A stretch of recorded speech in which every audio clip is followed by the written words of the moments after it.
Hello, good evening, and welcome, ladies and gentlemen, friends and neighbors, and everybody in between. It is 8:30 in Vienna, which means it's time for It should be about something. That's right.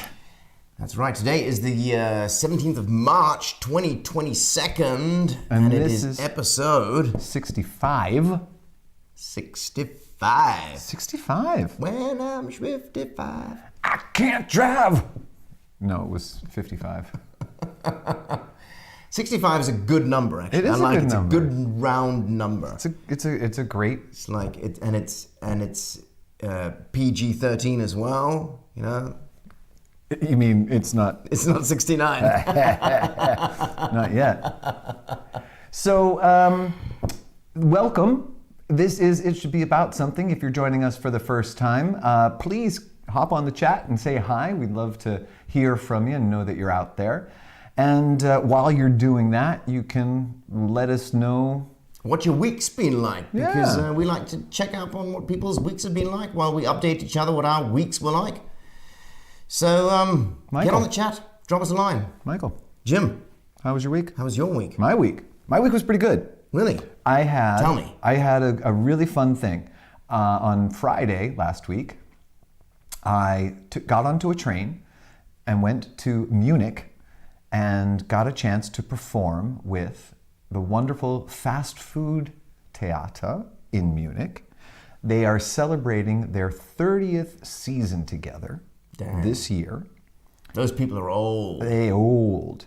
I found out, and I believe this is true, Andreas Wolf, who is one of the wonderful fast foodlers, he, Fast foodler? fast foodler, he wrote the very first academic work on improvisation. This does not surprise me. He's German. Yeah. That's how they get into things. They get academic about it. So it was like back then, like just around the time that they started, or maybe it was like a year after he wrote his, his Thesis? his BS Thesis, BS, Thesis Maximus. BS thesis Maximus, and I believe that's what he did. Yeah, and so we got to perform, and it was really great and super fun. On the trip there, it was a little wild because I got onto the train and the train was packed and filled with folks coming from Ukraine. And when we got to the border... Were they all Ukrainian? Did you have the I feeling? don't know. I mean, Right. there was a lot of Ukrainian. All of the folks sitting around me. And when we got to the border, they went through and checked everybody's passports. And some people, they started to say, listen, we have to take you off the train. And there were some like moms with kids there, and they kind of freaked out. And there was this one woman, she was just like, I have been on the train for 2 days. Please don't make me get off the train. I'm supposed to get. And they were very cool. Really? I want to give big ups to the Border Patrol. The German Border Patrol. Yeah.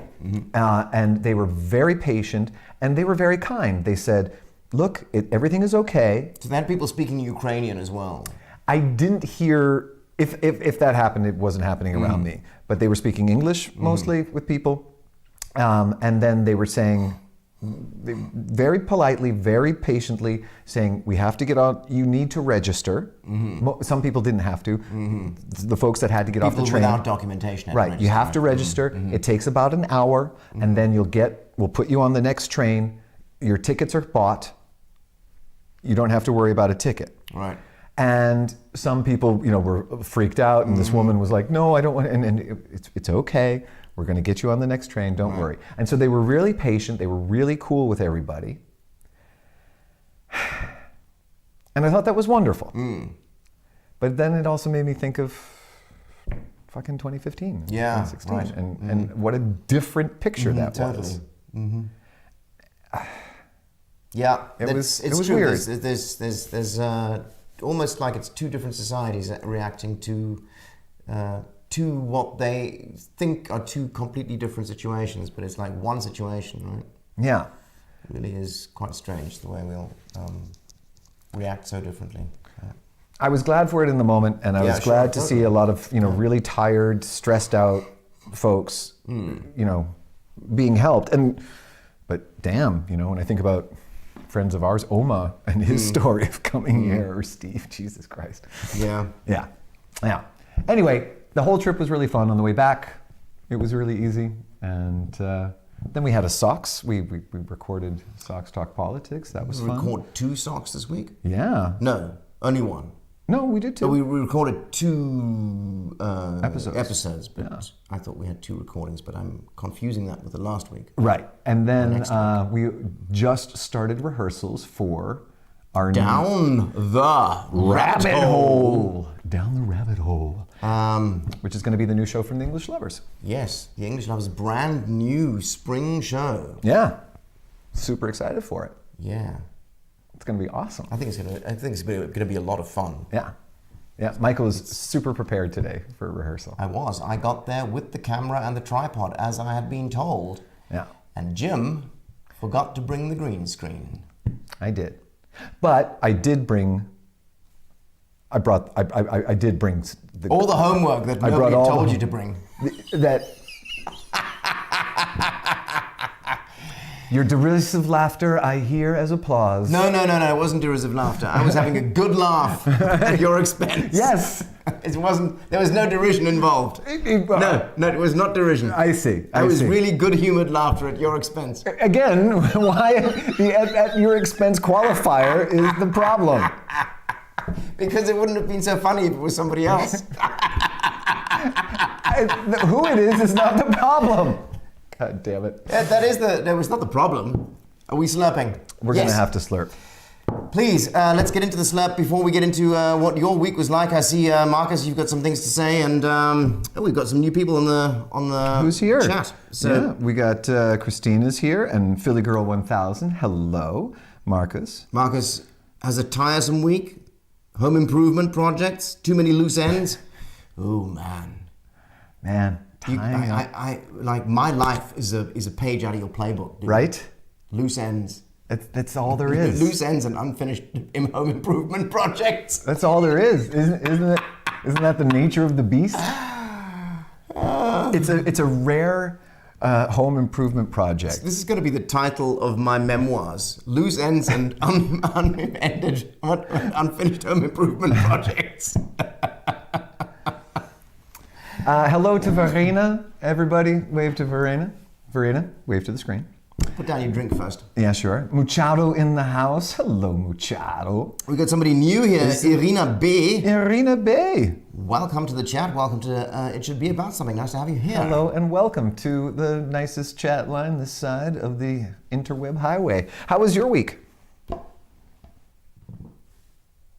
It was loose concoction, a Loose end? A concoction of loose ends? A concoction of loose ends and unfinished home improvement projects. Yeah, I hear you. Yeah. Okay. I think we should slurp then. I think we should.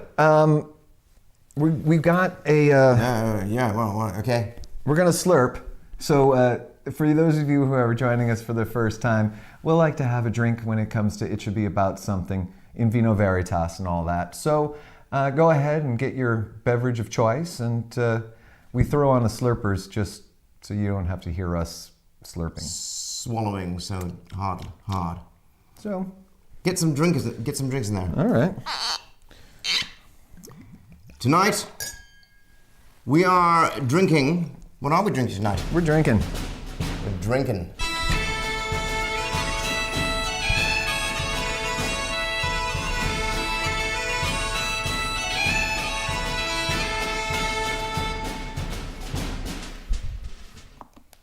Oh dear.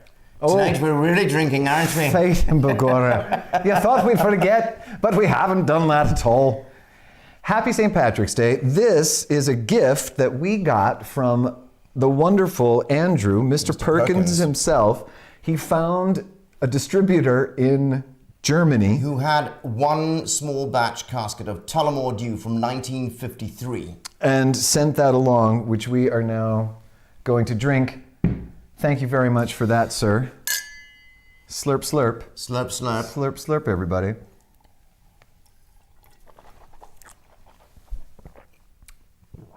Ooh, Oh my. that's nice. Now that's some smoothness. It's been a long time since I've had Tullamore Dew, but I gotta say, It's nice. Now, there's a little bit of history to this one. Mr. Perkins and I once spent a St. Patrick's Day drinking a bottle of this, just the two of us. Mm-hmm. We ended up the evening at a Chilean, South American music concert party. Mm-hmm. So it was Latin music. Mm-hmm. It was amazing. And it was... Of course it was. Super fun. Yeah. Mr. Perkins, thank you very, very much for this. Man, that's yummy. There's a lot of gold going on there. That's yummy. I like it. I like it a lot. Let's see if it improves the show. Yeah, we'll see. Again, thank you very, very much. That was a lovely gift, and happy St. Patrick's Day to one and all. That's right. Marcus is asking about the vodka. Nope. No, it's self-explanatory. There we go. Actually, basically. Slanche. Pavlov in the house. Pavlov in the house. Wonderful. Yeah, I think Verena's psyched out because we're drinking something different. Yeah. Else other than Yeah, I know. It's crazy. This is how we roll. Yeah. We'll be back to Izbaz vodka. Soon enough. Soon enough. Soon enough. Yeah. In case, unless we run out of that batch, we have to get Nobaz. Nobaz. Nobaz. Is Nobaz vodka so the alcohol-free version? Izbaz is Nobaz. Izbaz, Nobaz. Is approved by Izbaz, is not approved by Izbaz. But speaking of Izbaz, it should be about something. We do this every Thursday right around this time, and our show always comes to you in 3 parts. We call them chapters. Let's just go to chapter number 1. Cool.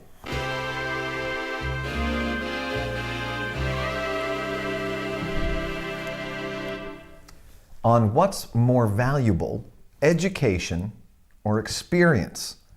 So, before we get into it, chat line, right from the gut, what do you think? Is it experience or is it education? What's your first go-to? We'll see what the whole poll is right away. You got to choose right now, hand to heart. More important, education or experience? What do you say right now? Experience. I'm saying experience as well. Okay, so we've landed on the same coin, on the same side of the coin as this. Let's first go to education. Sure. I put it to you, education could be the most important of the two. Why? That's our thought experiment. Okay. If you have to argue for education. If I had to argue for education. Yeah. Well, because I guess if you wanted to argue for education, you could say education prepares you theoretically for every situation that you might encounter in a particular profession. If we say we're being educated for professional situations, right? Mm-hmm.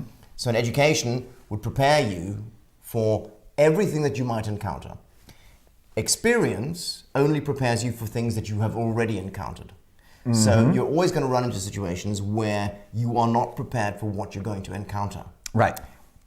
On the other hand, though, the experience that you have had will prepare you to a certain degree to be able to face virtually anything. Right. Unless it's something that's completely off the page of what your experience has been to that point.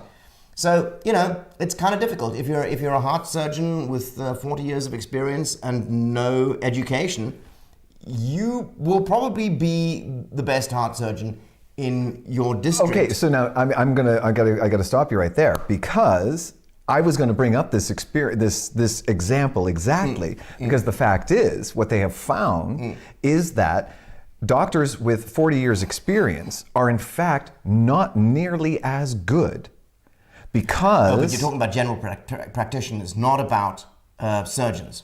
I'm talking about all of them, because they get behind in the newest techniques.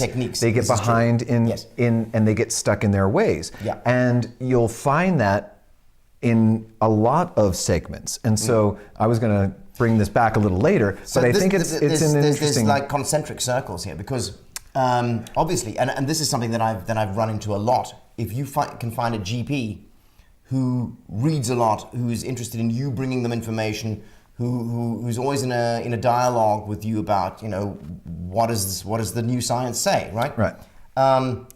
That's good. Agreed. But if you're looking to get an operation, your best bet is somebody who's done that operation 150 times. There's going to be a sweet spot.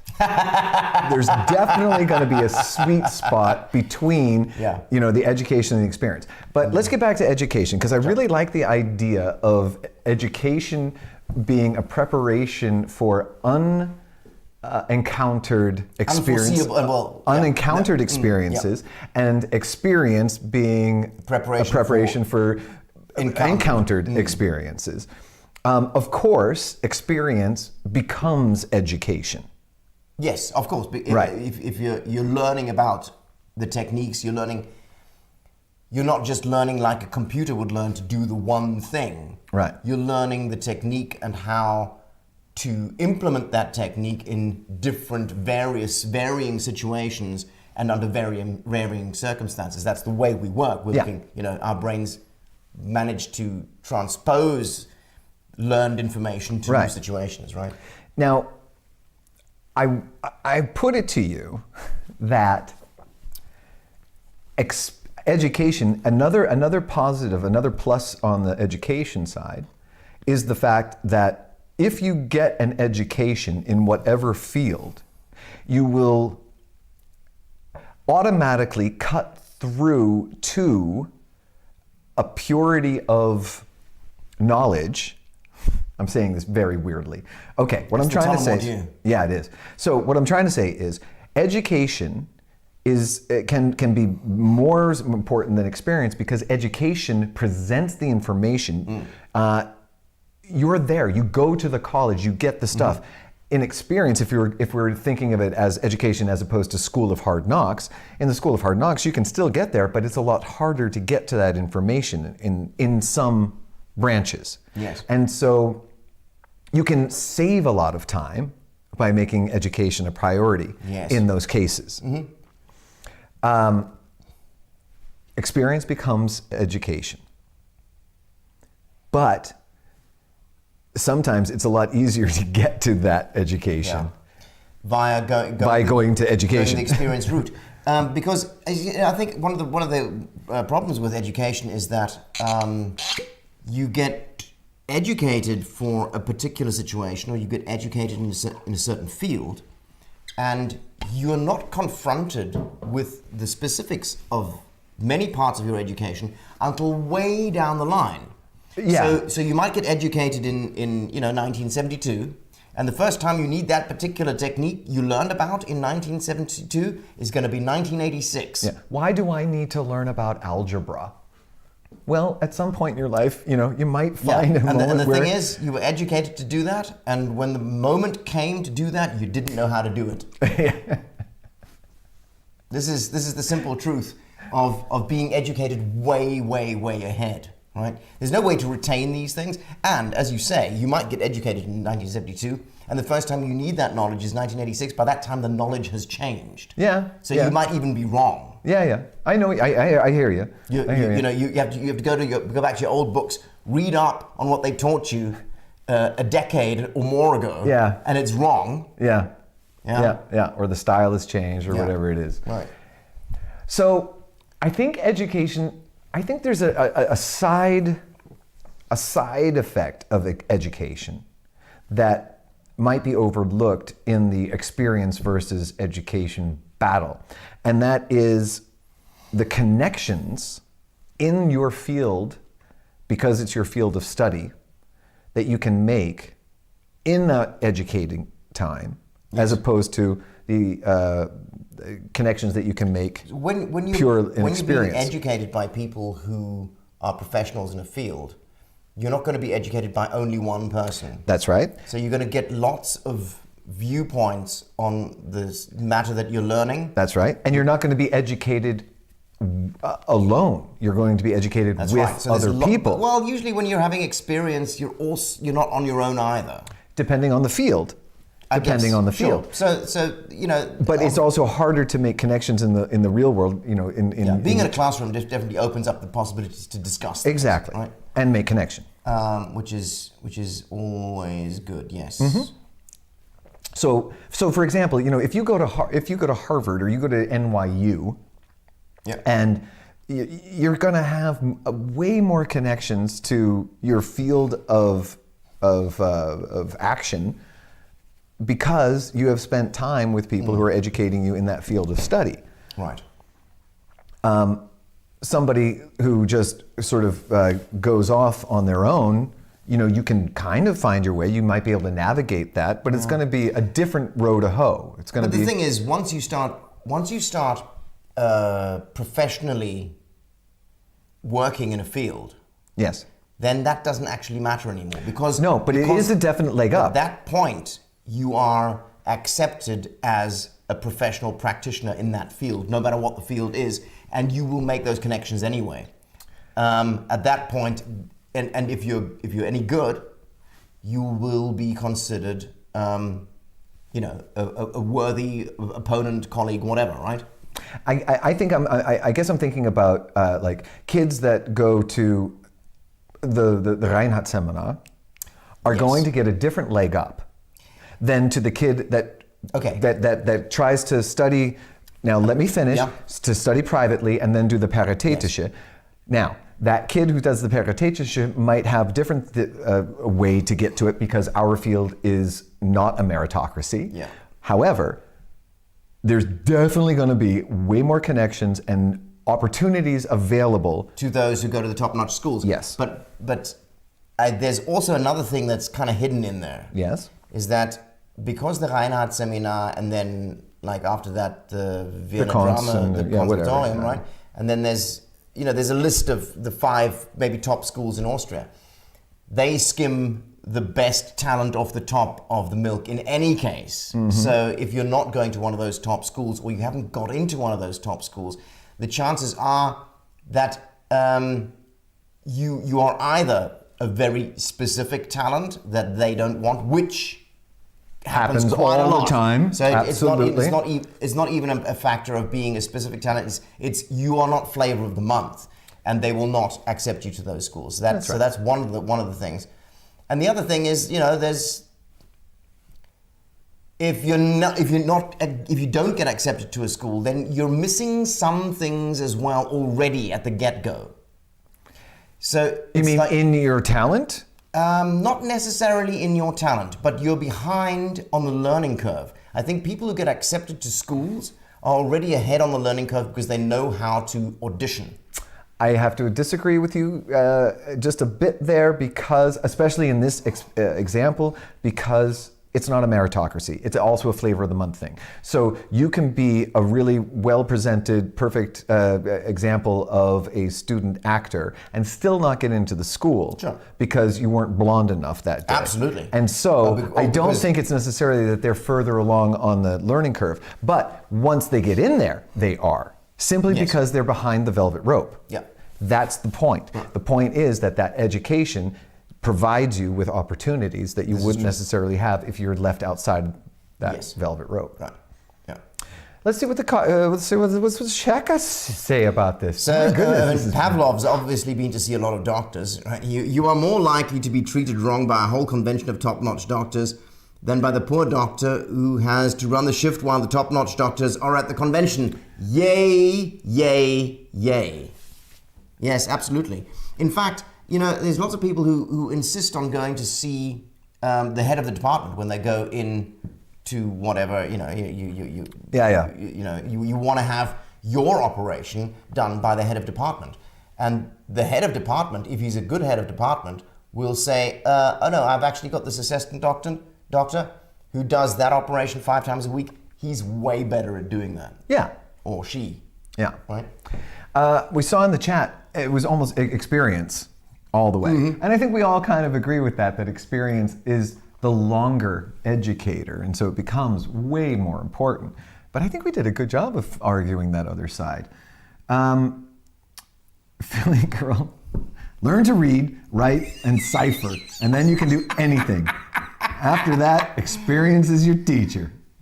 Philly girl, I learned to siphon when I was 8, and I don't remember when it helped me, actually. Not siphon. You're not stealing gas, you barefooted South African pygmy. God damn it. We're not going around. Why is it so important for her that we can siphon? It's cipher, not She's talking about maths. You said maths. I did. It was You for said your maths. For it was my for your benefit? benefit. I did that specifically so that you would understand what I was talking about. It's the Tullamore Dew. It's making him soft around the View edges. through trees. Hello, welcome back. Talent plus experience, talent times experience. Talent times experience, not Trumps plus. education. Yeah, I guess so. Yeah, for a lot of reasons, absolutely. Yep, absolutely. You are more likely to be threatened. Yeah, we talked about that. I like it. But I like that. It says you are more likely to be threatened wrong. Which is so great. Instead of treated, threatened. I will threaten you I wrongly. will take your appendix out 3 ways. All I got from education is the practice of abstracting things and therefore being able to analyze and talk about the stuff I encounter in life, also professionally. Now that's interesting. Well, I mean, and I think that's a whole nother chapter, but really that's what education is teaching you how to think. Taking things apart. Yeah, abstracting the field that you're getting into. Yeah. I guess. Yeah, I think why this is when I started teaching. Yes. I think I became a much better actor almost overnight because instead of going out and acting Overnight, it took a long time, but yeah. and acting on my instincts like I'd done up to that point, I started analyzing what it was that I was doing your technique when was. it worked. Yeah, exactly. So I figured out and when it doesn't. When I figured out, have another sip of Tullamore Dew. Once I'd figured out what my technique was when it was working for me, and being able to abstract that was a really good insight. Well, my So theory. educating myself, actually. Absolutely. I always said that I would learn twice as much as my students did. Right, from teaching them. From teaching, absolutely. Yeah. But my theory, I have a theory that there's a reason why lawyers, doctors, they often have similar senses of humor. And I think it has to do with their education. Because when you study something, you're actually learning a way of thinking, a certain style of problem solving. Very interesting. So when you learn to become a doctor, you're not just learning a list of ailments and a list of healings and then, which goes to which. You're learning a certain way of thinking, a certain kind of logic, a way of looking at problems. Studying a matrix. And problem solving. When you're becoming a lawyer, it's not just a bunch of cases and a bunch of, you're learning a certain way of thinking, of looking at the world. When you become an actor, you start to learn a certain logic of how to get inside the psyche or how to analyze a text. I put this to you. If you are good at what you're doing, that you're connecting those things. If you're mediocre to bad at what you're doing, you've got a list of things on the one side and a list of things on the other side. And the reason why I say this is because the really, really good doctors that I've been to are the ones who have a sense of humor. And the amount of doctors that I've been to, you can't crack a joke, they don't laugh at anything, they're not capable of laughing in their surgery. Those are the ones to stay away from. So two things that The lack of imagination. Well, yes. There are two things in there for me. One is that it's when you're studying to become these things, you're not just learning these things, you are learning a certain way of thinking, just as an actor does. But I'm saying I know, you don't learn that way of thinking if you... Yes, I'm getting to that. Okay, good. Tullamore Dew boy. So if you don't get to that, Stop reiterating it, Tullamore Dew Ben. So you're in those. You're not very good at that, and you're not synergizing those two things. Yes. The second thing that you were talking about, I think I look at that as whenever you Synergizing. meet. I think that's like the third time that word has come up in. It should be about something. We should drink to it. Okay.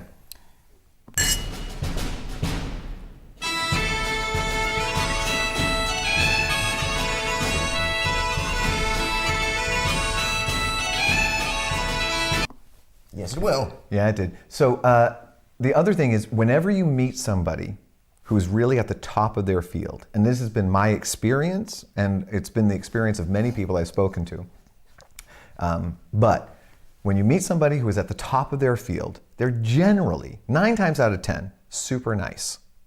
It's always Sure. that second rung, Yeah. the ones that are still having to prove themselves, that are kind of dicks or arrogant or aren't quite there yet. It's the ones that aren't comfortable enough in their whatever their In the field hierarchy. is, in their field, to have the space around them to be able to relax into it. And so, if you meet a top, really high level business folks or actors, a lot of, you meet somebody who's really good at what they do, they're often super chill, super easy, super nice, super interested. They're just cool people. And so that's what I think often that is that once they get up to that, when they're really good, they have a sense of humor, is how you put it. Yeah. I put it as they don't need to prove anything anymore. They're solid enough in their field that they don't have to put on airs. They don't have to, prove in some way that I know what I'm talking about. Their work does it for them, and so they can just be nice. Sure. Could be a bit of that. 1 out of 10 are complete dicks. Still. They might be a great actor. 9 out of 10 doctors says 10 out of 9 doctors is a complete dick. Close. You almost got it. You got factoid. You're welcome. It's a factoid. It's a definite factoid. According to who is that? It was Moko's definition of a factoid. Yeah. Fake news. Fake news. Let's see what the chat has got to say here. And Pavel's let's like, I figure work this with how enough doctors to second that. Also because you have to go away threat and much easier to oversee certain. Wait. Let's first of all, we made this way too big. That's cool. Yeah. So, all the subject charges that's right. because they cannot appreciate the chap who ran the shift, Machado. Yeah. That's fucking the status. Agree. I worked with enough doctors. Second, indicate different. Yeah. Education with the right name will provide better opportunities to gain experience. That's a very good way to sum that up, actually. Education with the right name.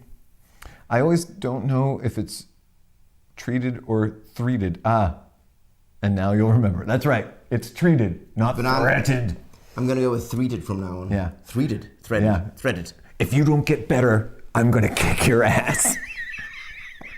I'm going to take your appendix out sideways. Get fucking better now, fucker.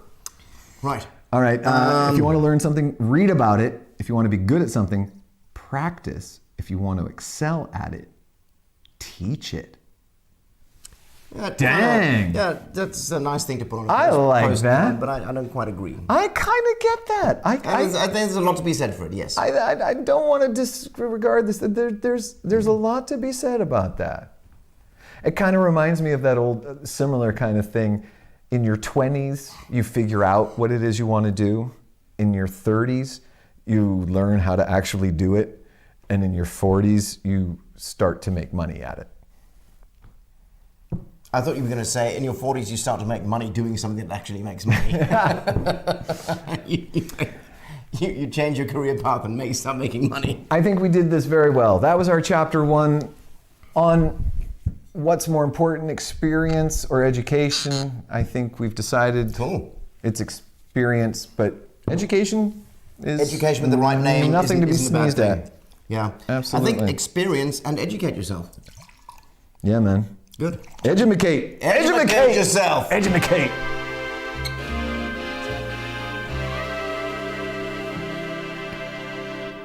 Ooh. I don't know what you were whispering at me. On second chances. It's a tough one, eh? This is a big one, folks. So have you ever given yourself or someone else or a situation a second chance? Do you think it's a good idea to give those chances or take those chances? Are there moments or things or people that you'll never give a second chance to? Yeah. That's the question. Hit us up on the chat. Let us You know. always wanted a second chance and never got it. Yeah. Tough one. Have you ever been the recipient of a second chance? How was it? Did you not get a second chance? How Yeah. was that? Um, Second chances. So before we start this, Michael, Yes, Jim.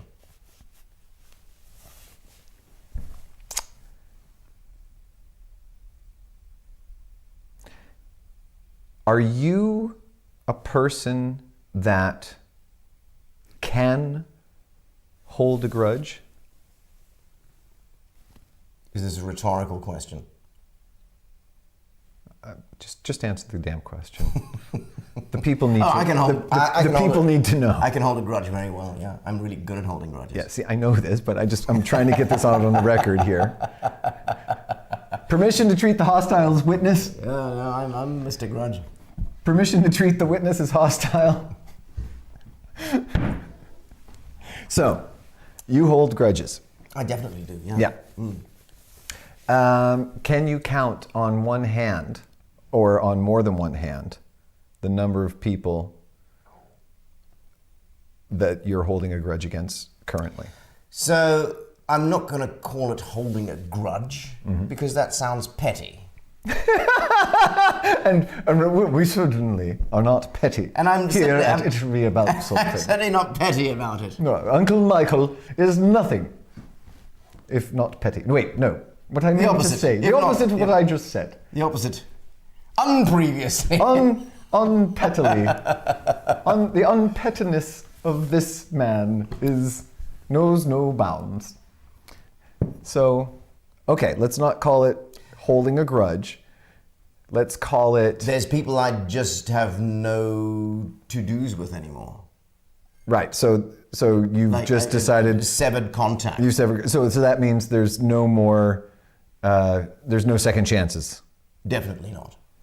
Now, of those people, how many of them got this treatment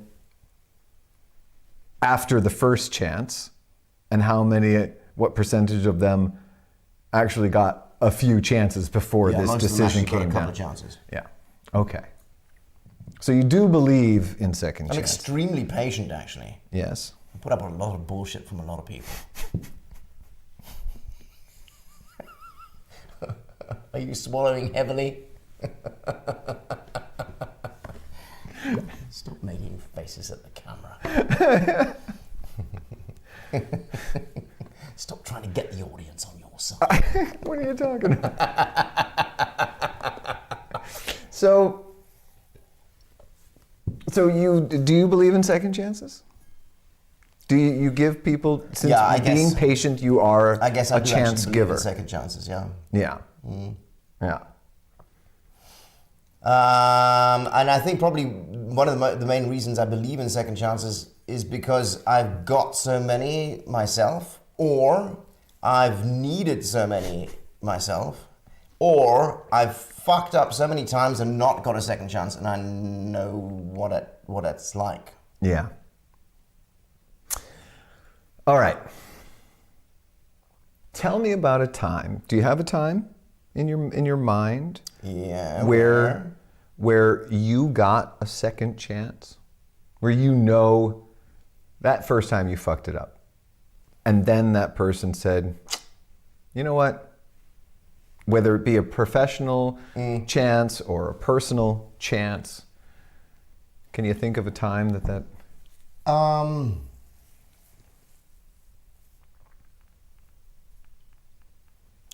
Yeah, I had a girlfriend who she broke up with me, and I was devastated. Mm-hmm. And about 2 weeks later or so, she was like, "Yeah, okay, let's give it another go." Now, had you fucked up? And was she saying like, all right, that's it? And then she gave you another chance, so you were definitely getting a second chance? Or was she just not into it anymore? I think she decided that we were not a good fit. Okay. And then And I 2 didn't weeks feel the later, she was same missing way. that. Uh-huh. And about 2 weeks later, we met, and I think she kind of went into that encounter still thinking we weren't a good fit, but she definitely went out of it thinking we were. So I got a second chance. However, it didn't last that much longer after that second chance that I got. So Right. maybe she was actually right. It was more of a dead cat And bounce. I might have needed I don't know, what was it, 6 or 8 weeks that we got extra for the penny to drop and figure out on my own that it probably wasn't a good idea Right. anymore. Right. Okay. Okay. Can you think of a time where you actively gave somebody a second chance? Where you were like, all right, that first experience was bullshit. Fuck that guy. And then we're like, Well, you know, I had a band for a long time, and me and my ex band colleagues used to get into horrible fights. We like wouldn't talk to each other for months. But that band went, it lasted for 15 years. So That's crazy. So there were lots of second chances there when we made up after it had been down the drain. It really gone down the tubes horribly. Like did that a couple of times, but I had to call it at some point, and it was like, no, I'm done. yeah, I hear you. I think the thing about second chances is that if you're getting a second chance and you want that second chance, you have to step up. So you can't just take that second chance and stick to your old game. Right. And Yeah. if you're giving someone And expect something different to happen. yeah. So doing the same old shit and expecting a different outcome is is a bad idea, right? So if you're getting a second chance, you got to go in with better minerals. Yeah. And if you're giving someone a second chance, then I think you can expect that if they want that second chance, they're going to up their game. Yeah. And I also think that if you're giving someone a second chance and they're not pulling their weight, you probably need to call it. Yeah. I suppose that's the danger in giving a second chance, is that expectation. Because I suppose for me, logically, it would just be, if you're giving the person a second chance, then I wouldn't want to be expecting them to up their game. I would be curious as to what it is they did. And whether that be upping their game or repeating the same shit. But that's the thing about the expectation, but that's maybe a different thing. I hear you. If you get that second chance, you kind of got to go for it. I'm reminded of a story. Kim Duddy, the wonderful American choreographer and director, Musical director. Yeah. told this wonderful story. She was holding auditions for some big musical. And this woman comes in to audition.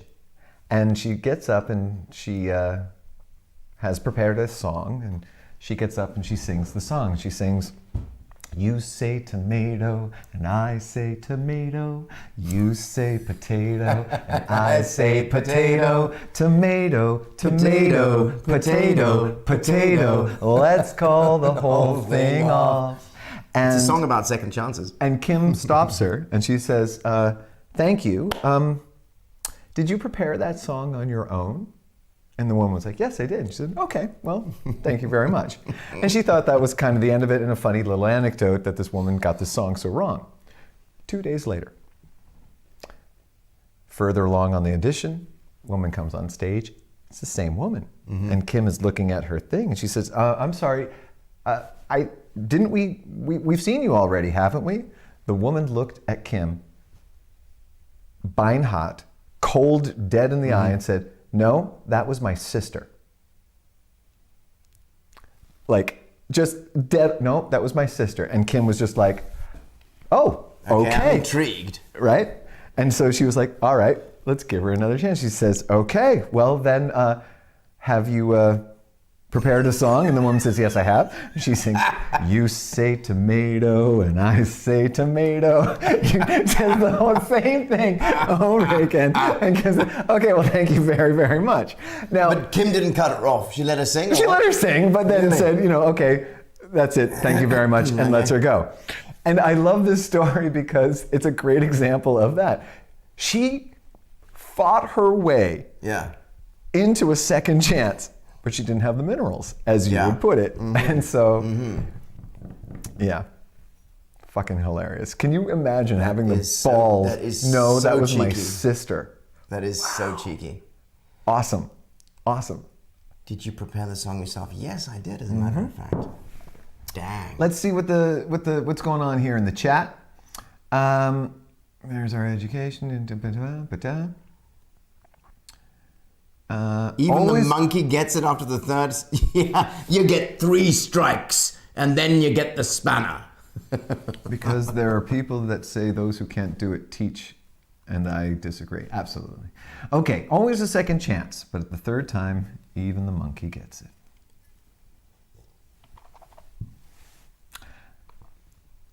There is no living up to something or somebody's expectation.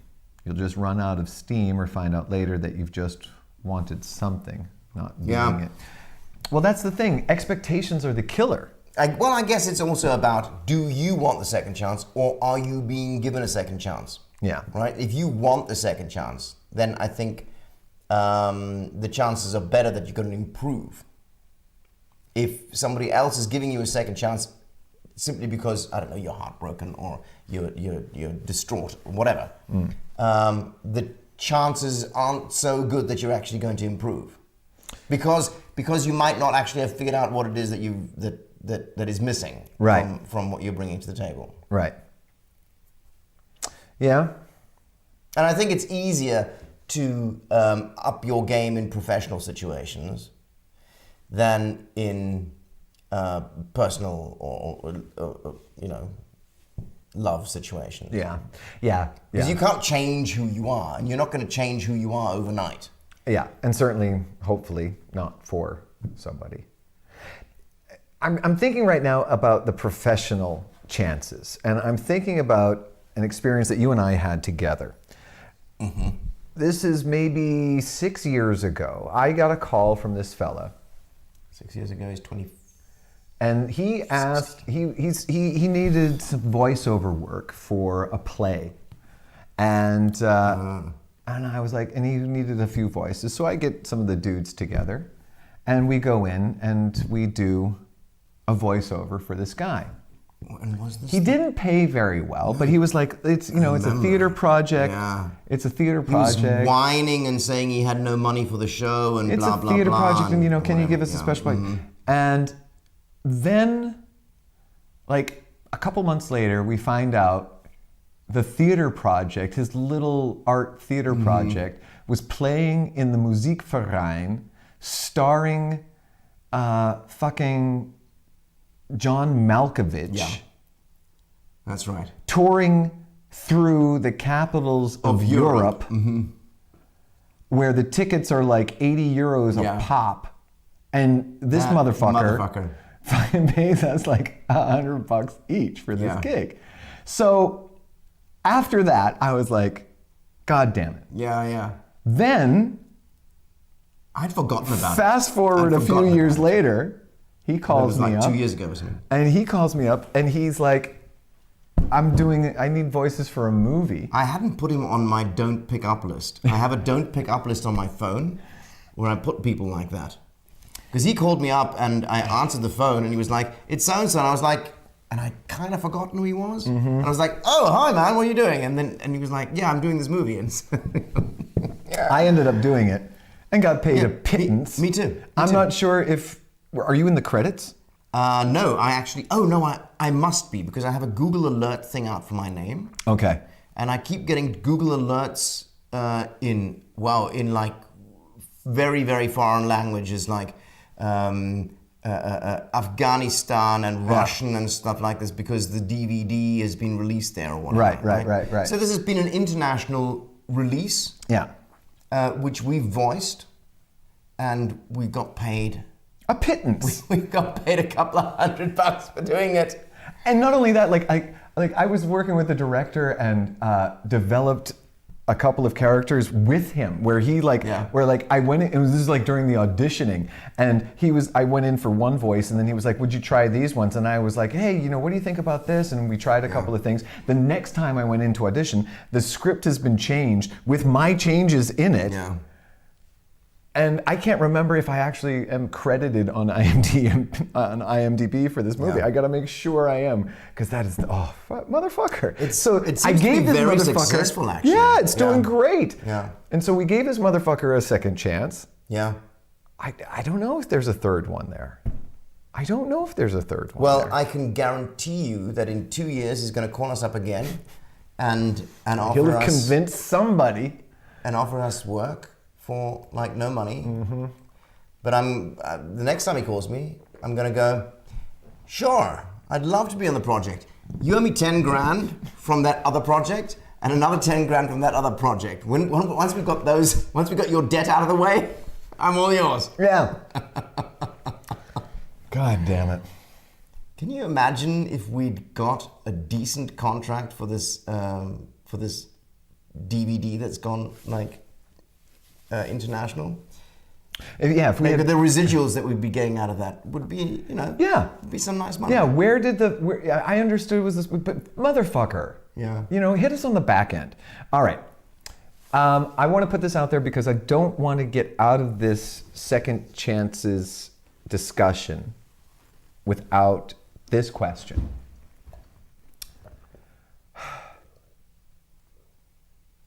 It's the relationship side of it. You're in the relationship, the other one fucks up majorly. Whatever your definition of majorly is, if it's breaking fidelity or whatever degree of fidelity that is, if it's breaking trust in any way, if it's, I think it's always trust. I don't know. Is there, in relationships, I guess it's always trust. It's always trust. It's talking about things you shouldn't talk about, or screwing people you shouldn't be screwing, or whatever. Yeah. Exactly. Whatever it is, or gambling when you shouldn't, whatever that trust issue was, whatever that... Spending the nest egg, but it's trust. Right. So whatever that broken bit is, do you give a second chance in the relationship? Well, I guess the question you always have to ask yourself in relationships is, do I want to be in a relationship? And do I want to be in a relationship with this person? Mm-hmm. And... Interesting. You can divide those two? I'm not sure I could do that at the moment. Well... I like the idea. I don't know as I've ever done it consciously, I think my experience has taught me that I like being in relationships. It's my preferred way of being. Oh, yeah. Oh, yeah.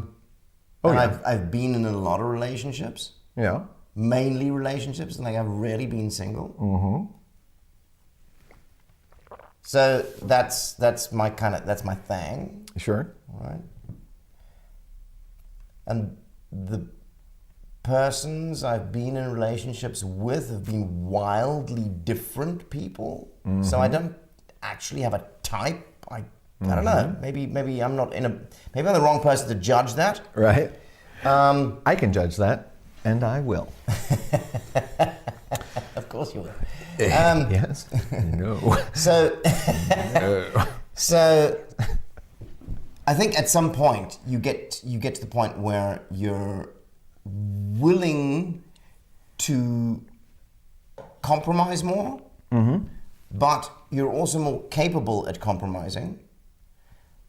Or you become more capable at compromising because you know what it's like to start at zero again with a new relationship. You got to find someone. You got to get to know them well enough to be in a relationship with them. This takes years of your life, right? So at this point in your life, you're weighing the offense to the amount of work it would take to get back in a new situation to what you had. Exactly.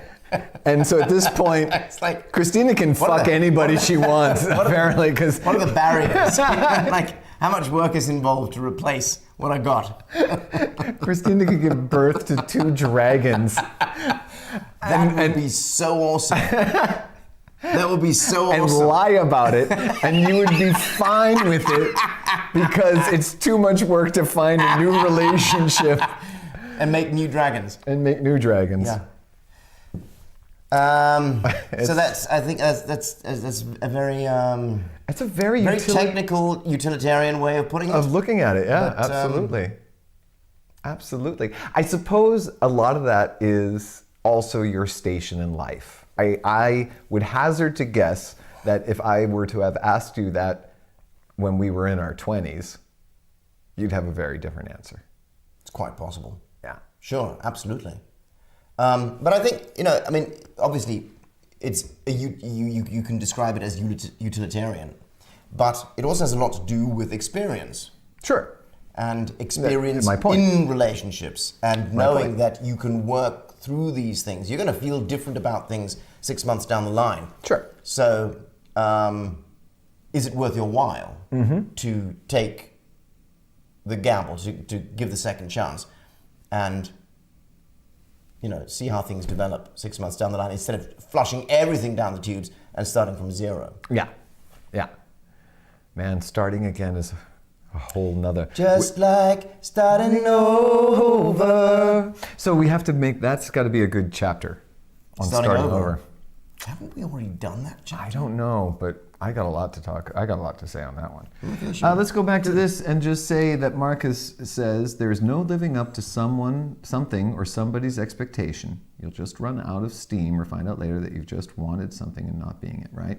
That's that whole expectation versus curiosity. Depends on the way the circumstances and the truth is told. He's the only one who's answered our question about in the relationship.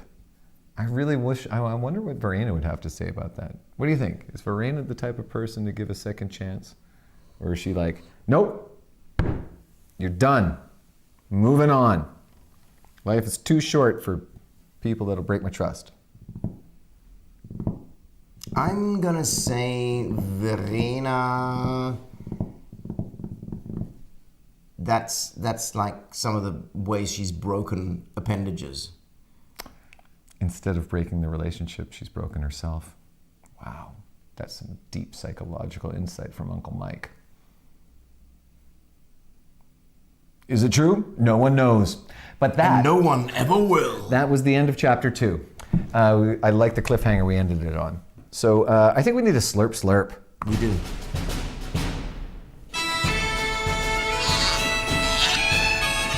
That's going to be our new slurp slurp sound.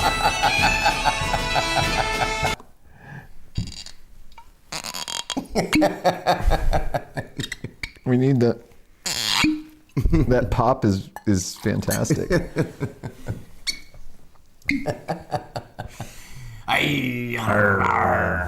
So, is this where we're slurping, right? Well, we just finished slurping, and We've also we'll got a word slurp to our again. sponsors. Good.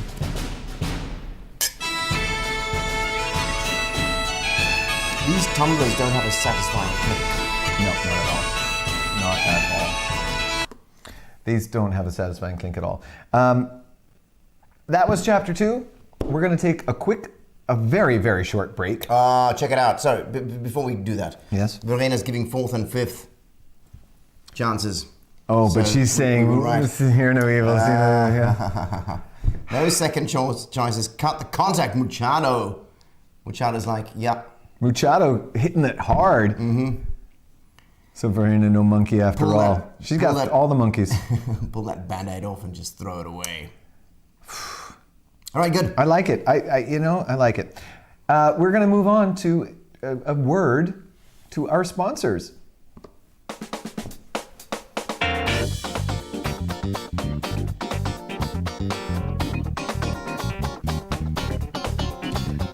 Relationship one. Yeah. It's like a load. It's like if you were to buy You're on Wish. there, by the way. No, but they look like a cheap version of Kristen and Katya. You know what I mean? If you bought them on Bought them on Wish. that's what they would. And why would I buy them on Wish? I don't know, but that's what you would get. Oh God, that's so ridiculous. Okay, don't talk about it. Buying friends on Wish. Yeah. Whew. So, like we were saying, the Jim and Michael treatment comes to you in 3 chapters. Well, hold on. Before we get to chapter 3, I just wanted to say that was our word to our sponsors, and we are so appreciative of everybody that supports in any way. Thank you so very, very much. We'd love it when you just keep showing up. And if you haven't found out about it, don't forget about the FB group, our Facebook group, called Isbaz HQ. There's a link in the description. Yeah. You can check that out. We spend some time there during the week and post crazy stuff to each other. Yeah. And you know... And promise that we'll pick up on it and never do. And Follower of Clay is going to post something. He wrote earlier in the HQ that they're doing a benefit show for folks from the Ukraine in the theater that he works at in Leipzig. And so that's going to be cool. I'm working on putting together a benefit show in April. I will let you know more about that. And there was one other thing we wanted to say. I don't remember what it was. English Lovers Down the Rabbit Hole starts in 2 weeks. That's true. That starts on the 29th of March. Yeah. Of March. For a 2-week run. And we're going to be live in the theater with people in the room. We're going to be able to rock 100 people every night, I think.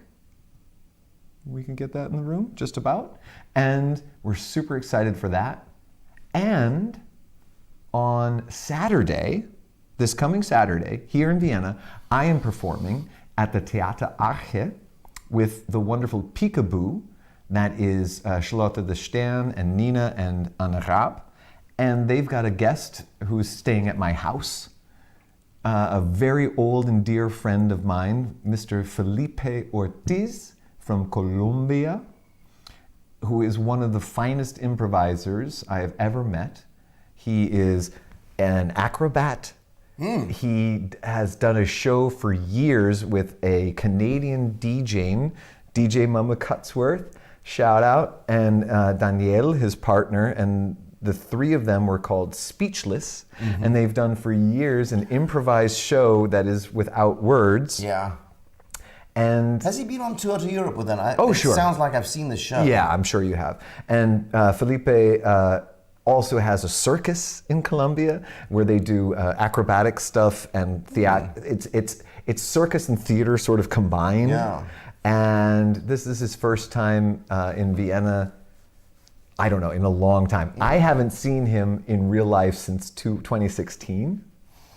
We talked a lot during the pandemic on Zoom, but it's been the first time, and we picked him up at the train station today, and he looks great. And cool. And so on Saturday, I'm performing with him and Anna Raab and Charlotte de Stern and Belus Koreni, who did the music for Isbaz.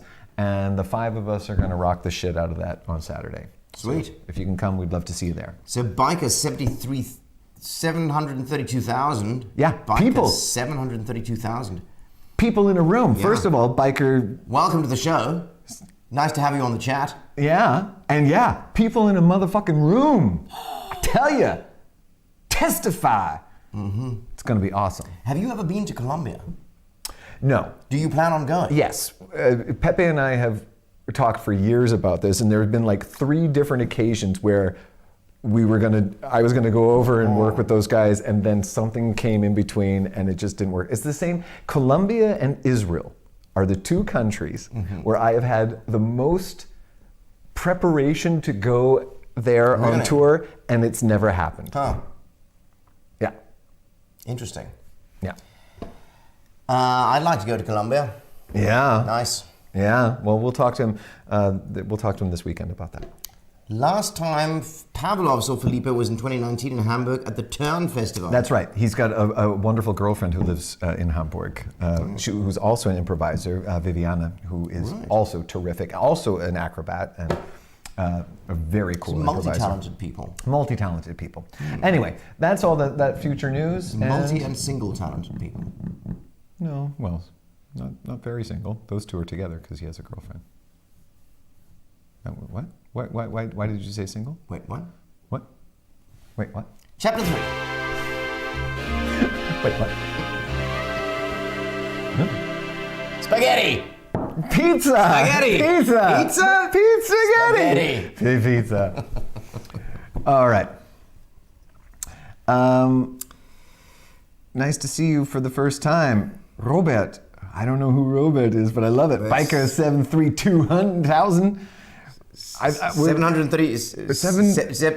73 2000. 732,000. It's a weird 73,200. nick. Biker 73,200. I like 73,200. It's good. Biker 73,200. All right, Biker 73,200. Yeah, welcome to the chat. Robert. Yeah. Whoever Robert might be. Yeah. Very cool to have We you. know a couple of Roberts. So it could be any one of them It or could somebody be. else. Maybe Biker 73,200 will leave a little clue as to maybe Yes. how we might know this You person. should do that. And if we We've don't, played this game before with people Yeah. on his bus. Like Follower of Clay, I think it took us like 4 weeks to figure out who he was. yeah. So On favorite childhood meals. Favorite childhood meals. Sorry, I got to do a Slurpers. That's how I feel. Because Slurpers is how I feel.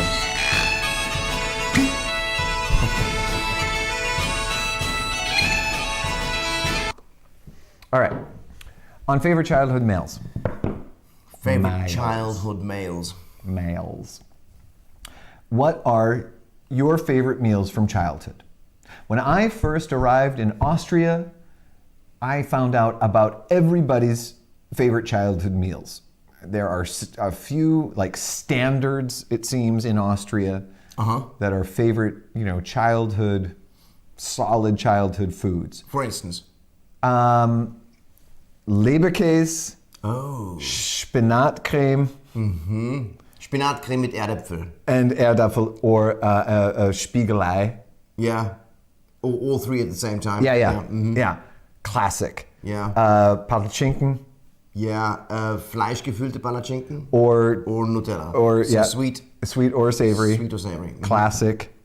Spaghetti bolognese, but it's spaghetti bolognese or scapetti bolognese or scaputti patti boozy patti or balanana buca pa. Take a swig of that, Tom. Scuba daga ba. So what are typical favorite foods in favorite childhood foods in the US?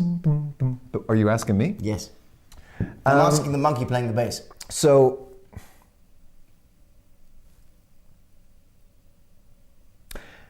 You're trying to figure out who Biker 73 it just flashed. Yeah, I lost the thought. Damn it! You've asked me in the first row in your impro show. Interesting. Yeah. Okay. We need more clues than that. Yeah, there's going to need more clues than that. But, Okay. But keep the next clue for later on in the show or next week. So when I was a kid, as followers of It Should Be About Something will remember, I grew up fairly poor, and when we were kids, my mom belonged to a food co-op, and every Sunday we would go and work at the food co-op, collating the orders of everybody. These were on mimeograph sheets, and you would cross off these things, and it was all sort of a little hippie. It was all in the basement of this church, and So come on, let's be honest and say it was very hip. it was pretty damn hippie. Yeah. But it was like, so big 5-gallon tubs of peanut butter, but it's Yeah. organic peanut butter. So you have, 4 gallons of 3.5 gallons of hard tack, cement and then a gallon on and a top half of oil. of peanut oil, exactly. And then we would bring that home. But part of that experience was shark steak. It was cheap and Really? full of protein. I grew up on the ocean, Yeah. So and we ate a lot of shark steak when I was a kid. I loved that. Lobster was always a favorite food when I was a kid, but I grew up in Maine, and so lobster was super cheap, and we would get that in the summertime. Was the shark kind of a throwaway fish in Maine? It's just that they're big, and you can get a lot of shark steaks Right, out okay. of a shark, and so it was a fairly cheap fish. My other favorite childhood meals, Christmas time. My mom would always make beef stroganoff. So it was like cubed, so sautéed beef that's then been slow Kind of cooked in that thick sauce. in a mushroom cream sauce with a big broad band noodle. Yeah, tagliatelle. Yeah. Super yummy. I love that every Christmas to have. Easter, when I was a kid, my grandmother would make a leg of lamb, which on the one hand I always thought was crazy because isn't Jesus the Lamb of God, and why the fuck are we eating his leg? Christianity is the craziest religion. Yeah, right. But Craziest back in that days, We I eat was everything. very Catholic, and so these thoughts were coming through my head. But my grandma would make this leg of lamb, and we'd have it with a mint jelly and all the Trinity. It was so good. And I'm a big fan of lamb. and Leg of then lamb. Any later, lamb, actually. when I was a kid, and this is going to sound crazy, but we got a microwave. I'm going to say I was 12, 13, and we got a microwave, our first microwave. I got my first microwave when I was 30. Right. So I think, my mom was raising 4 kids. She was working 12, 14 hours a day at this So hospital. that microwave did overtime. That microwave did overtime. And we would get these frozen pizzas. Yeah. And you microwaved them. They were a personal frozen pizza, and we would stack them up in the freezer and then pull that out and microwave that, and then that was the pizza. And I have to admit, and this is probably the most American thing I will ever say in my life, but that frozen pizza was my favorite thing in the world. I loved it. Microwaved, it gets no crust. It doesn't. Nope. Ugh. But I was a latchkey kid, I was, I'm a Gen X latchkey kid. I was going home, and I don't want to say that it was my favorite meal, but there was a long time in my depressed teenage years where I would eat. That was your comfort food. Yeah, that was a comfort food. That was totally a comfort food because I knew it was there. I mean, in those days, my mom would buy food once a week, right? So on that Sunday, we would get our co-op shit, and maybe on the Monday, we would go to the store to buy the other stuff. But that was it for the week. And then there was a certain time between when I was like 12, 13, until I moved out, where my sisters and I, like everyone, it was like dog eat dog. The food would come in, and then the girls would be like going to get their favorite shit and hide it. Yeah. They would find shit and hide the food in places in the house so that the other ones wouldn't get to it. And then, by the end of the week, Friday comes around, it's like, you got a pizza anywhere? You hide it on the windowsill. The squirrels get it. Are you holding? You got a Mama Leone's microwave pizza anywhere? I would gladly give you $1 today for a hamburger tomorrow or whatever. Yeah. Fucking fuck. Yeah. So those were some favorite ones. Did you have a favorite sweet food as a child? Lemon meringue pie. I loved. Do you think sweet foods are particular favorites in the US? Because I know that sweet foods are a particular favorite here in... No, sweet food is a particular favorite everywhere in the world because it's like cocaine. I don't know. It's like cocaine. No, sweet foods are favorite I don't actually everywhere. agree because... What? Okay, or maybe the type of sweet food varies, right? And I grew up in South Africa, but my favorite childhood sweet food was palachinken with Nutella or some form of chocolate sauce. Sure. Made by my granny. Sure. They were this thick. Yeah. And they were fried in butter. Yeah. And they were super greasy. And she used to make a whole pile of them like Yeah. this. They say it's because the food was made with love. It's because the food was made with butter. sugar and fat. Sugar and fat coming together in the most delicious manner. Yes. And it's just that grandma happened to be dishing that shit out. We've got more noodle in here as well, Yeah. which is like right down that alley. So this is a weird thing. My mom, her mother, my grandmother,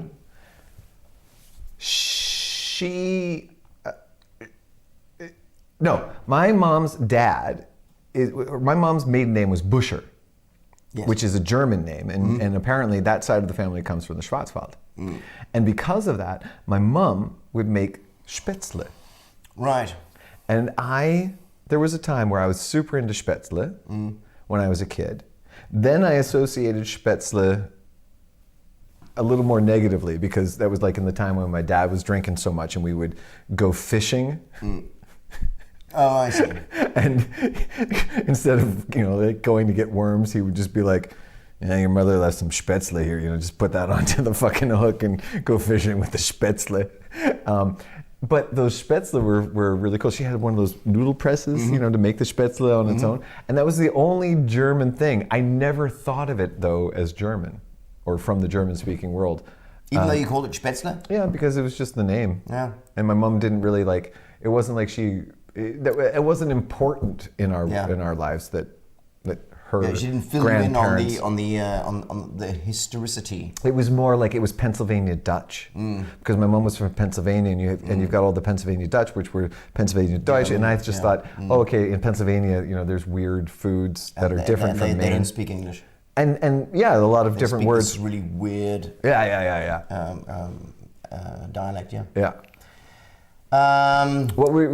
Top three favorite? I want to go to the chat first, Okay. because there's some interesting things in here. Because Well, go all the way because we've back. got- Come on now. No. You can't do that. You got to go back. People in a room. Okay. Rahmkartoffeln mit Hackfleischküchle. Oh, okay. So this is our resident Schwarzwälder. Piefke. Yeah. So Rahmkartoffeln, also Hackfleischküchle is, you know what that is? It's this Fleischlabel. Fleischlabern probably. Es ist Fleischlabern. Fleischlabern mit Rahmkartoffeln. Ja. Ja. Rahmkartoffeln. Fleischlabern with Erdäpfelpüree. That's one of my now favorites. So right? good. Can we get a little bit of sprinkled crispy onions on top of that shit? Yeah. Right? Like super crispy onions. Yeah. Faschiertes mit Hörnchen, but Faschiertes mit Hörnchen. aka Hörnchen mit Haché.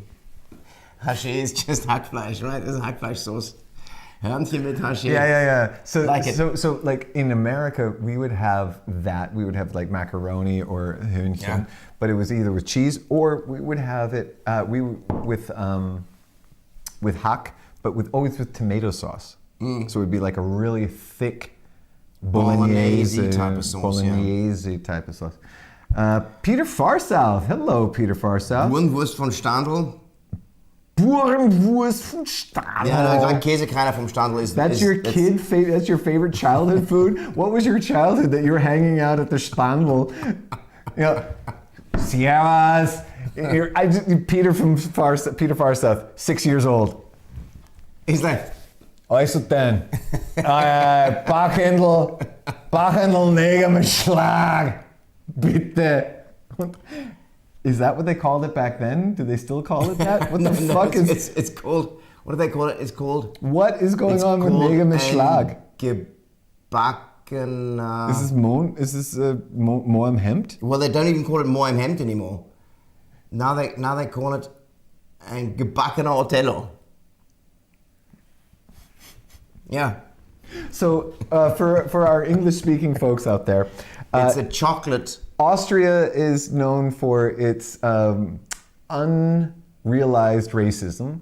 So their dessert is a dark chocolate cake It's a that's dark covered in fresh cream and sometimes chocolate sauce. And it would be called, in Peter Farsouth's time, because we know who Peter Farsouth is, Yeah, right? this is like the 40s. Is in the 40s, they called it Neger mit Neger Schlag. mit Schlag, which means black with whipped cream. Then it was long Moam called Hemd. Moam Hemd, which means, and that's a name that comes from the 1700s, Like a Moor in a shirt. like a Moor in a shirt, and now they're calling it Gebackener Otello. a baked Othello. Yeah, I think that's the Kleine Café calls it a gebackener Otello. God damn it! But I think usually it's just usually on a menu it's called Schokotorte mit Obers. Mit Obers, yeah. It's just that I don't think they don't think they get, they don't understand, they haven't thought it through. So now, agreed, this is years ago. Let's call it 2002. I'm in Salzburg. It's the day before the wedding of friends. And on that day before the wedding, a bunch of us decide we're going to do a spa day. And so we go and we get manicures and pedicures and we get the facials and we're having a fun time. And we go to the tanning You're salon. sober, of course. Oh, no. We're drinking heavily through this whole thing. And we go to I always drink heavily when I go to get a manicure. And we go That's how he rolls. We go to the tanning booth. Because it's early spring, but it's there, and we all decide, fuck it. It's the day, we're hanging out. Yeah. And I walk into the place, and the tanning bed is there, and the tanning bed is called the Black Power 2000, and its symbol is a purple fist in a yellow star sort of circle. And it's called the Black Power 2000. And I thought to myself, only in Austria. The follow-up machine's called the Black Panther 2000. Well, it's obviously we're turning white people into blacks. That's how powerful this machine is. It's the black, we're gonna call it the Black Power. Unfucking-believable. It made me laugh so hard. Yeah. And I was just like, only in Austria. And it's just like, if this machine, if they call this in anywhere in North America. You can't export that machine anywhere. No, they wouldn't be blowing that shit up. It probably made for national use only underneath. And there's something so pure and like, well, I don't know. I for some reason I can laugh at it in Austria. Yeah. And it just made me laugh. Anyway. What were we talking about? Oh yeah, the Mohrenhemd as a favorite thing. What I really have now we get into the field of things being called one thing, even though they're something else, because we've got Jägerschnitzel here, DDR style, which is actually just Jägerwurst. Panierte it contains Jägerwurst. neither Pilze nor Schnitzel. It's just panierte Jägerwurst. And down here we got falsche Forelle, which is what's falsche Forelle? Falsche Forelle is savory pancakes. So it's like pancakes made in bacon? Palatschinken filled with haché. Oh, I see. That's okay. falsche Forelle. That's falsche Forelle? Yeah. I love that. That's nice. And then you've got... And you make that for kids because it's super easy. Yeah, because you can use the leftover hack and the Kärntnernudeln. Beamtenforelle. Beamtenforelle? You know what a Beamtenforelle No, what is a is? Beamtenforelle? Beamtenforelle is a Knackwurst. That you get at the Standel when you hang out with Peter Farsouth. Actually, at 6 years old. The classic Beamtenforelle is cold Beamtenforelle from Hofer, eaten with a slice of bread at your desk. Oh, here's to that. Slurp, slurp. Cheers.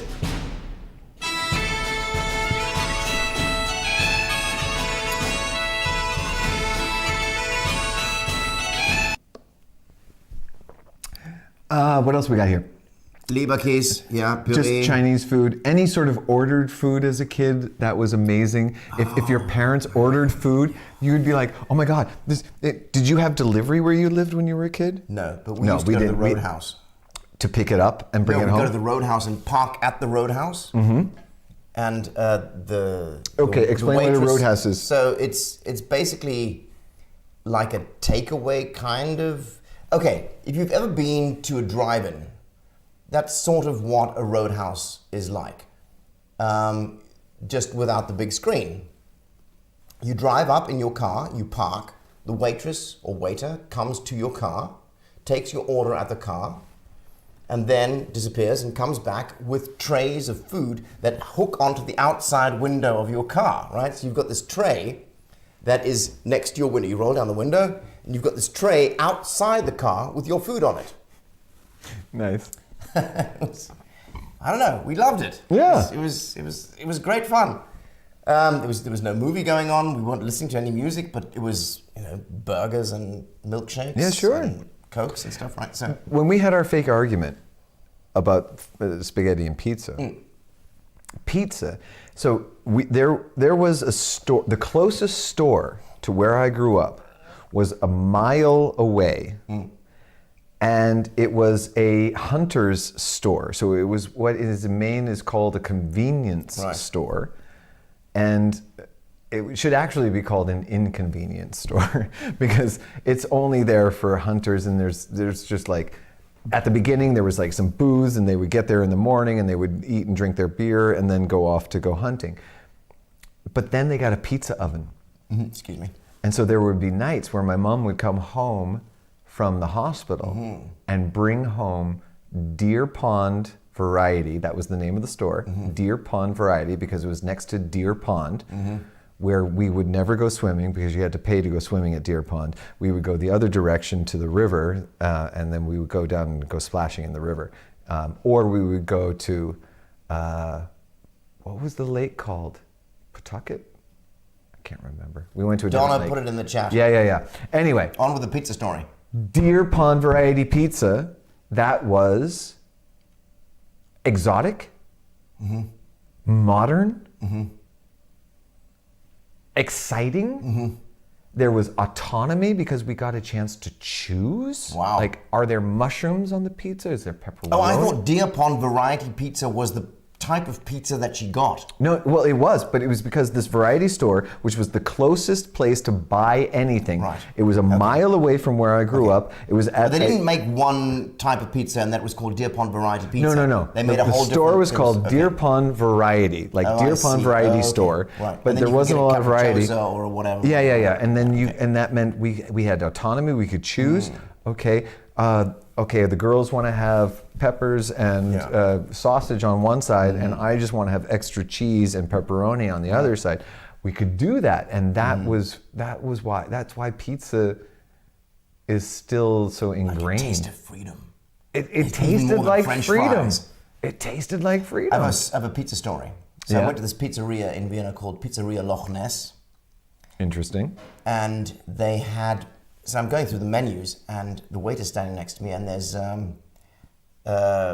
pizza Spezial, and it was maybe 45 shillings at this point, and Hubert's Super Pizza was like right underneath it. Hubert Super Pizza. Oh no, it was Goran's Super Pizza. Goran Super Pizza. And I said to the waiter, Goran Super Pizza. so you've got the pizza mit alles, and you've got the Goran Super Pizza. What's the difference? And he looks at me and says, 12 shilling. Truth in advertising. I love it. I The only love difference it. is the price.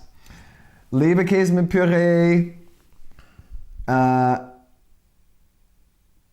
Scrambled eggs on toast with a ketchup face as a kid. Oh man. Oh, Absolutely. Spiegelei with a drawing bacon faces face. on things with your mayonnaise or your ketchup. We would go to a place and get Dairy Queen. No, not Dairy Queen. We would get Sundays. Maybe it was Friendlies. There was a restaurant called Friendlies, and the girls would always get these upside down sundaes. It was like an ice cream cone with the ball of ice cream on the bottom with the cone on top with a face, and it made it look like a clown.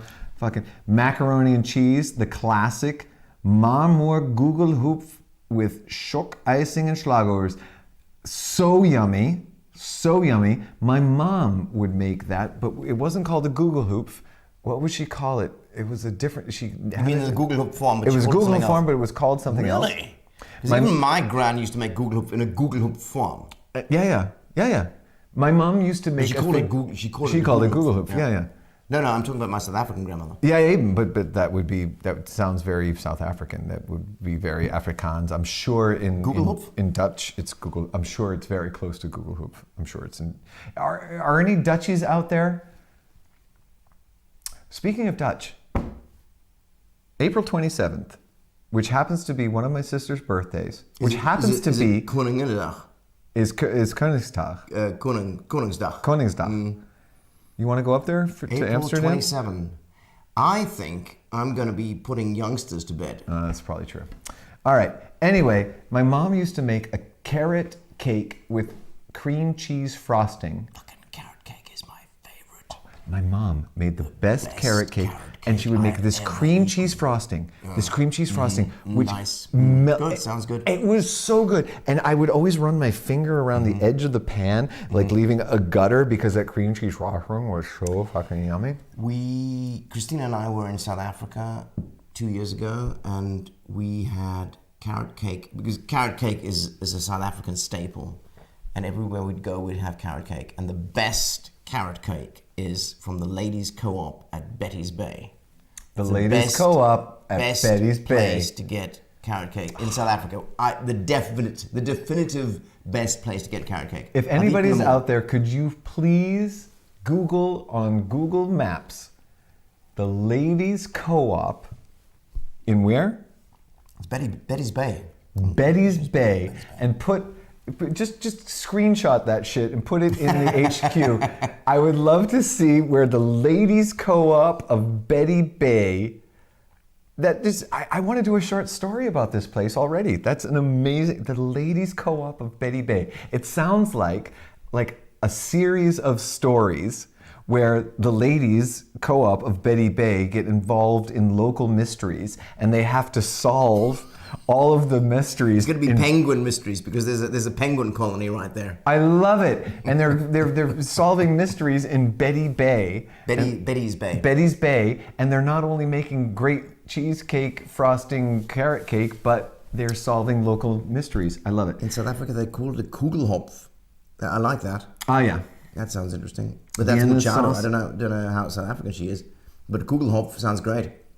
Pavlov says Leber Berlin style with Apfel und Zwiebel und Püree. Yes. Yeah. Liver with apple. Super yum. As a kid, I probably Bacon never would have and touched banana. that, but I am so into it. Banana and peanut butter sandwich fried like Elvis. bananas. Yeah, like Elvis. Philly Girl 1000 telling us a car hop, which is what, banana and bacon and peanut butter. no. Elvis's thing was banana and peanut butter. My thing is bacon, Bacon and banana. Yeah, bacon and banana. Also very good. It's that sweet salty combi. Yeah. That's what lamb and mint sauce. Someone here had something posted about something on toast. When I was a kid, I used to love baked beans on toast. Oh, that's very And English. also spaghetti from a can on toast. I hear you on that one. You know those really thick spaghetti that have been in the can for months, and they've sucked up all the juice. Yeah, so good. I revisited them. Not so. Not so good. But as a kid, Yeah, super yummy. So Philly Girl 1000, she's talking about your drive-in thing. As we called it a car hop in her life. Loved them in high school, and they still had one nearby. The waitresses wore roller skates, and that's because my mom grew up. Philly Girl 1000 is my mom. Peter Farsouth, that's your dad, right? Yeah. And they grew up around the same time, and so I love that, because it's something you only know from the movie Grease or I never saw waitresses or waiters with roller skates. No, we're too young for that. Never. And then Pequawket, thank you very much. That was the lake that we'd go to. Kugelhopf. Machado knows Peter Farsouth. That's interesting. Or maybe she's just saying, oh. Oh, she's saying, I know Peter Farsouth. So we still don't know who Biker 73 2000 is. We don't know who Machado is either. We don't know who Machado is either, do we? Do we? I don't know. Have we figured it out? It might be that Have we've we known forgotten at some it again. point and forgotten? Yeah, we've probably forgotten again. But that's it. We got a lot of good foods here. I tell you what. We should do an Isbaz recipe book. We've talked about this.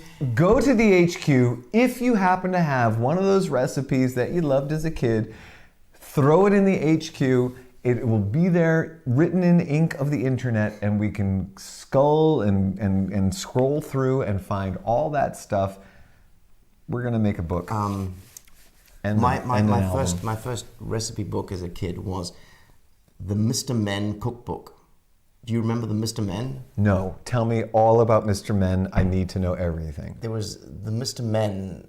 I think it was an English TV show for kids. Mr. Men. The Mr. I Men. love And there was- everything about There it. was Mr. Small and Mr. Blue and Mr. Pink and Mr. Big. Mr. Big Man, Mr. Small Man, Mr. No, they were just Pink. called the Mr. Men. Okay. And there was Mr. Blue, Mr. Mr. Pink, Blue, okay. Mr. Small. Right.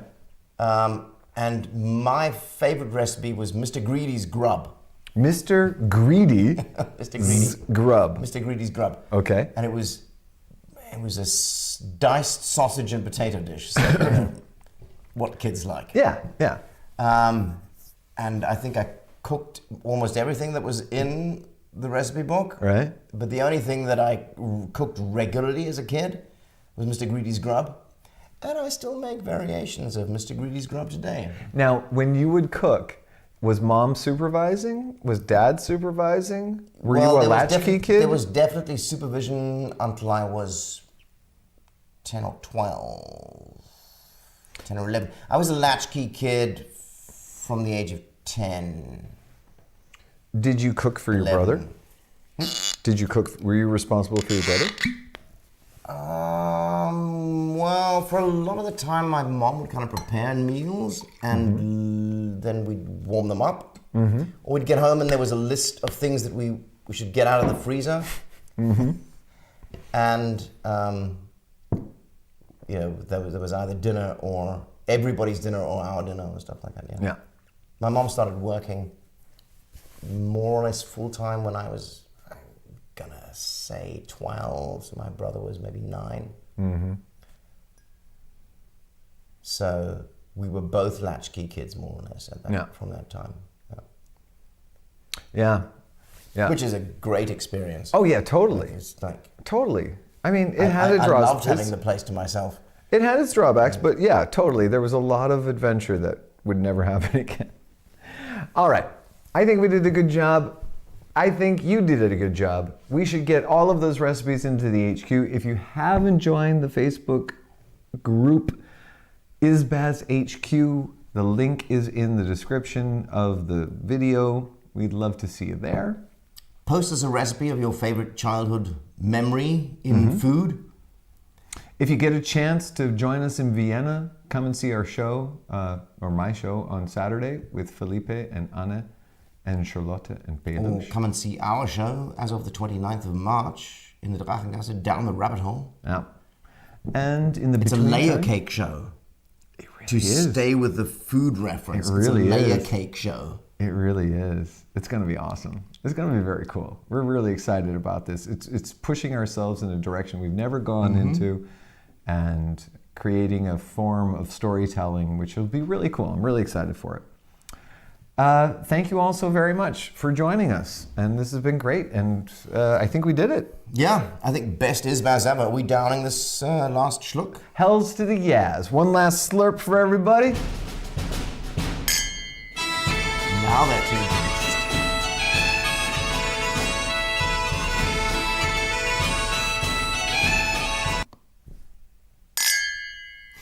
Oh, that's nice. You need to give them some juice.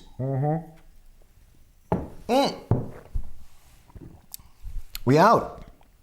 Best is Baz ever. Best ISBAZ ever. Damn! Look at look at the perspiration I got going. This must be the whiskey. You were working hard on that one. You were working hard. We'll see you all next week. We're so excited. Next week is going to be episode 66. And we're going to be here on YouTube. We've already It's going to be March called, the 24th. we've called Mr. YouTube and he's already reserved a spot for us. So we're going to see you here next week. In the between time, stay healthy, stay safe, take care of yourselves, and if you can, take care of somebody else. And remember, No matter what, no matter what the topic, or what it was about, even if you disagree, you can always hug it out. Hug it out. let's hug it out. Hug it Hug out. it out. Hug it out, everybody.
Deep fried ice cream. Snickers bars from the freezer. Snails in olive oil. Scrambled eggs with lots of cheese. Linguine with homemade pesto. Potatoes in a really thick, creamy sauce. Kassler ribs. Lemon meringue pie. Carrot cake with cheese icing. Lobster dipped in butter. I can't top that. That's the best one. Good night.